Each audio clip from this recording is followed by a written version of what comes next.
stop. Before you scroll away, I need you to do something for me right now. Walk to the nearest mirror, or flip your phone camera to selfie mode. Go ahead, I'll wait.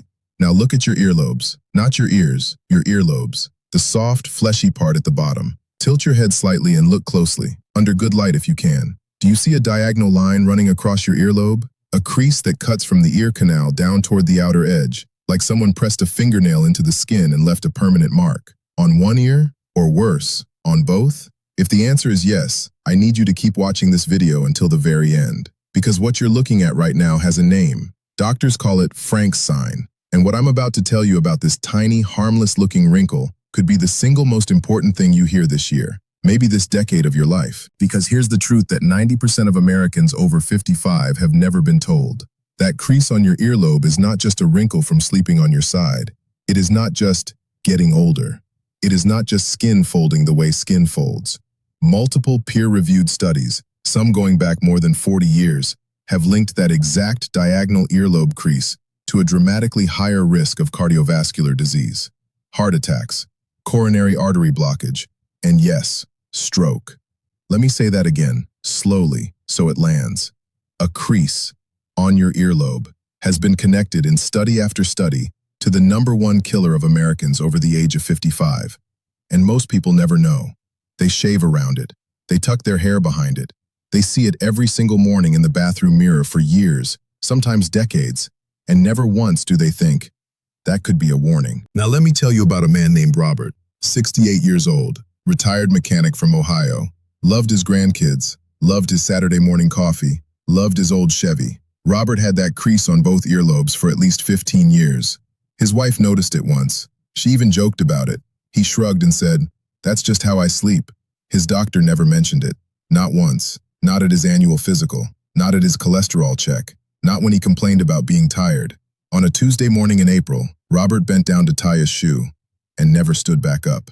Massive stroke. He survived, barely. But the man who walked into that hospital is not the man who came out. And here's what haunts his wife to this day.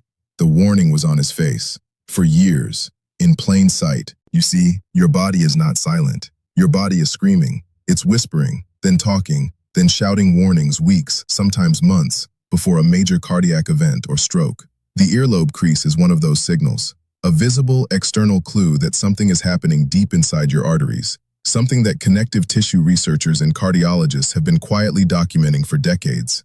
But nobody talks about it on the evening news. Your doctor probably has 6 minutes with you and 42 things to check. Nobody's looking at your ears. Nobody's telling you what that line means. Except me, right now. So before we go any further, I want you to promise yourself one thing. You will not close this video. Because in the next few minutes, I'm going to show you the other silent warning signs your body is giving you right now. The everyday habits that are making it worse. And the simple, doctor-approved steps you can take starting tonight to protect yourself. Look at that earlobe one more time. Now let's talk about why almost no one is warning you. So let me ask you the uncomfortable question. If that diagonal earlobe crease has been linked to heart disease and stroke in medical journals since 1973, why has your doctor never once pointed to your ear and said a single word about it? The answer is going to make you angry, but you deserve to hear it. Modern American medicine is not built to prevent, it is built to react. Your doctor has, on average, between 7 and 15 minutes with you during a routine visit. In that window, they have to check your blood pressure, review your medications, ask about your symptoms, update your chart, order your labs, and get to the next patient before the schedule collapses. There is no billing code for looked at the patient's earlobes. There is no insurance reimbursement for spotting Frank's sign, so it doesn't get spotted. And it gets worse. Most medical schools spend less than 2 hours in 4 entire years of training on what are called external physical markers of internal disease. Things like the earlobe crease, the color of your fingernails, the pattern of hair loss on your lower legs, the little yellow deposits around your eyelids. These are old-school clinical skills, the kind of thing a country doctor in 1955 would have noticed the second you walked in the door. But today we run a lab panel and wait for a number to be out of range. By the time the number is out of range, the damage has already been happening for 10, 15, sometimes 20 years. Now, here's where it gets truly disturbing. There are cardiologists, real, board-certified cardiologists, who have publicly said that they check every single patient's earlobes before they even sit down. Because they know. They've seen it correlate too many times to ignore. But those doctors are the exception, not the rule. Your family physician, your general practitioner, the doctor at the urgent care clinic, they were never trained to look. And there's another layer to this, a quieter, more uncomfortable one. Prevention is not profitable. A patient who never has a heart attack does not generate revenue. A patient who has a heart attack, gets stented, goes on 4 medications for life, comes back every 3 months, and needs follow-up imaging. That patient is the entire business model. I am not saying your doctor is a bad person. Most doctors are wonderful, caring human beings who went into medicine to help. I am saying that the system they work inside of is not designed to catch a wrinkle on your ear before it becomes a stroke on your kitchen floor, which means the responsibility, whether it's fair or not, falls on you, on your eyes, on your mirror, on your willingness to notice what the 15-minute appointment will never notice. That is why this video exists. That is why I need you to keep watching, because if the medical system will not warn you, then somebody has to. And the earlobe crease is only the beginning. Your body has been leaving other clues too. Small ones, quiet ones you've probably already noticed and brushed off as just getting older. In the next chapter, I'm going to name every single one of them. And I promise you, at least one is going to sound way too familiar. Here is something almost no one over 55 has ever been told. In the weeks, sometimes months, before a major stroke or heart attack, your body sends out a series of quiet signals. Not chest pain, not the dramatic Hollywood clutch your arm and fall over moment. Something much softer, much easier to ignore, and that is exactly why they get ignored. I want you to listen carefully, because at least one of these is going to hit close to home. Signal number 1, sudden unexplained fatigue. Not, I had a long day tired. A bone-deep exhaustion that shows up out of nowhere. You sit down to read the paper and wake up 2 hours later. You climb the same stairs you've climbed for 30 years and have to stop halfway. Most people blame their age, their mattress, the weather, but researchers at Harvard have documented that up to 70% of stroke patients report unusual fatigue in the 2 to 6 weeks before the event. Signal number 2, brief, strange episodes of confusion. You walk into a room and forget why. You call your daughter by your sister's name. You lose a word mid-sentence, a common word, one you've said 10,000 times. It comes back a moment later and you laugh it off. Please, do not laugh it off. These micro-episodes can be what doctors call transient ischemic attacks, TIAs, mini-strokes, a full stroke stress rehearsal. Signal number 3, numbness or tingling on one side of the body. Just for a few seconds. Maybe your hand feels asleep, even though you weren't lying on it. Maybe half your face feels tight for a moment while you're brushing your teeth. It passes. You forget. Your body does not. Signal number 4, sudden vision changes. A gray curtain that drops across one eye for 10 seconds. Double vision while watching television. Blurriness that clears when you blink hard. These are not old eyes. These can be the arteries feeding your brain sending up a flare. Signal number 5, headaches that feel different. Not your normal headache. A new kind, sharper, in a spot you've never had pain before, especially if it comes with dizziness or nausea. Signal number 6, swelling in the ankles that wasn't there last month. Your heart is a pump. When the pump starts struggling, fluid pools in the lowest part of your body. Your socks leave deeper marks than they used to. Your shoes feel tighter by evening. Signal number 7, a change in your handwriting. This one shocks people. Grab a pen right now. Write your name. Write it the way you wrote it 5 years ago. Is it smaller? Shakier? Does the line drift downward across the page? Handwriting is controlled by dozens of tiny neural signals. When those signals start to weaken, your signature is often the first thing to whisper it. Now here is the part that matters. Any one of these signs on its own might be nothing, might be a bad night's sleep, might be a busy week. But if you have that diagonal earlobe crease we talked about in chapter 1, and you're nodding your head at 2 or 3 of these signals I just listed, you are not being paranoid. You are being observant. You are doing what a good country doctor would have done 60 years ago. You are reading your own body. And in the next chapter, I'm going to show you exactly what is happening underneath your skin, the hidden storm that ties every one of these signals together. You will not look at yourself the same way again. Now I'm going to take you on a short journey, a journey inside your own body. Because until you see what is happening underneath that earlobe crease, you will never understand why it matters so much. Close your eyes for just a second and picture this. Your arteries, the highways that carry blood from your heart to every corner of your body, are lined on the inside with a smooth, delicate layer of tissue. When you're 25, that lining is glassy, slippery, Blood flies through it like water down a freshly waxed slide. But something happens as the decades pass.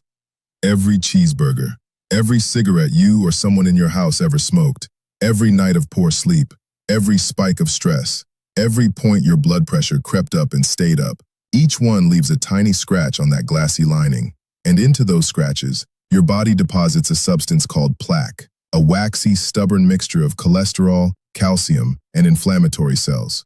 Year after year, that plaque builds, silently, painlessly.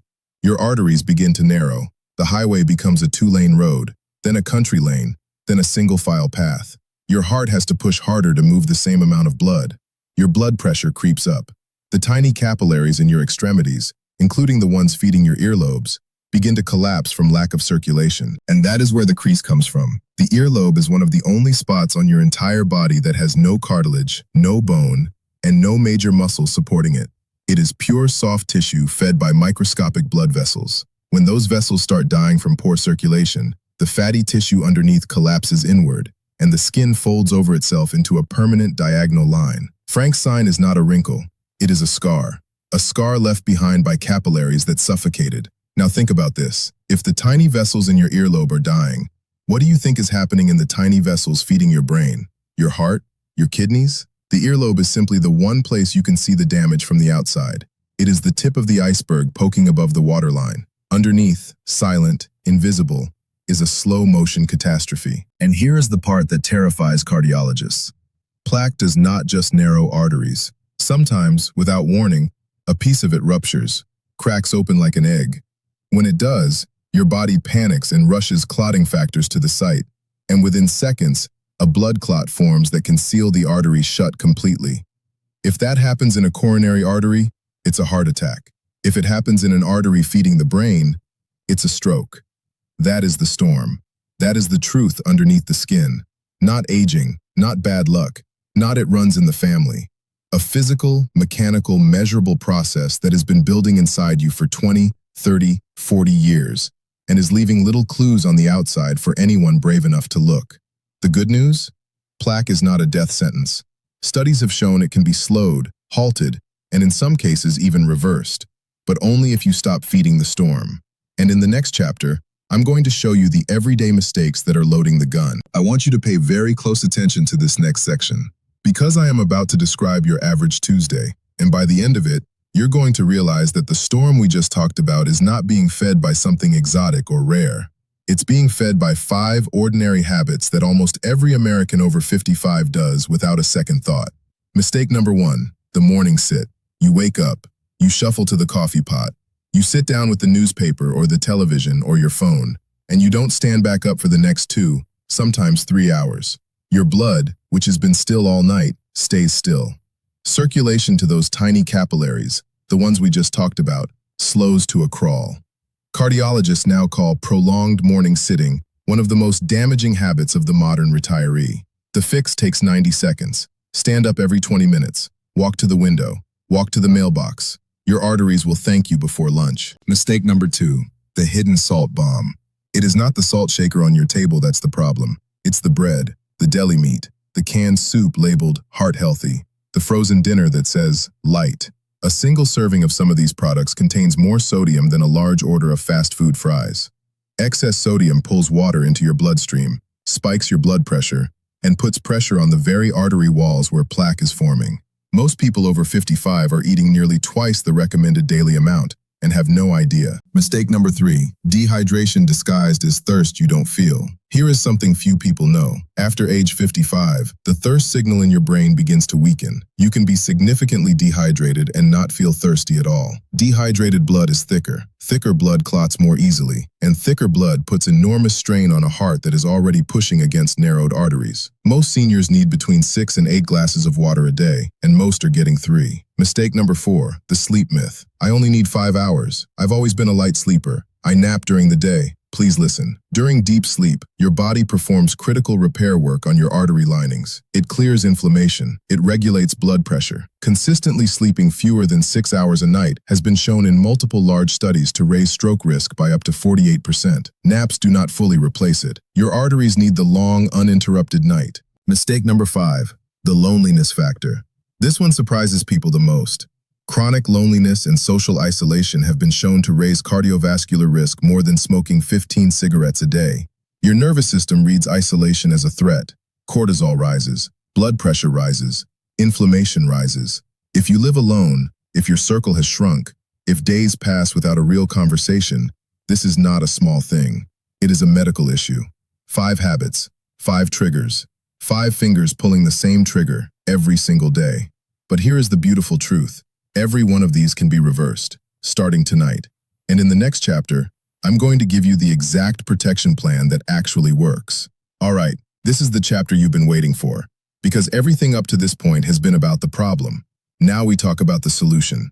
And I promise you, none of this requires a prescription, a gym membership, or a single dollar you don't already have. Step 1, the morning artery reset. Before your feet even hit the floor tomorrow, drink a full glass of room temperature water. Your blood has thickened overnight. This one glass thins it back out before your heart has to work its hardest first morning shift. Then, before coffee, before the television, before anything, walk for 5 minutes.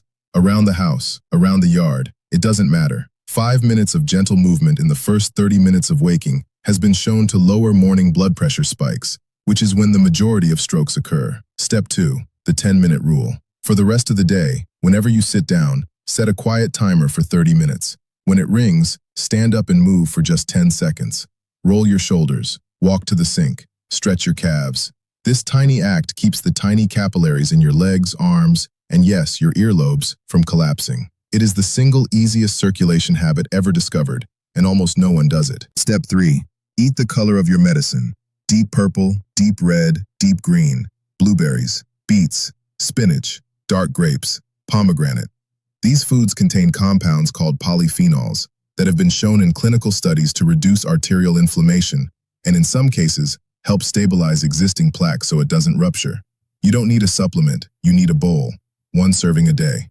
Step 4, the sodium swap. Do not try to eliminate salt. You'll fail by Friday.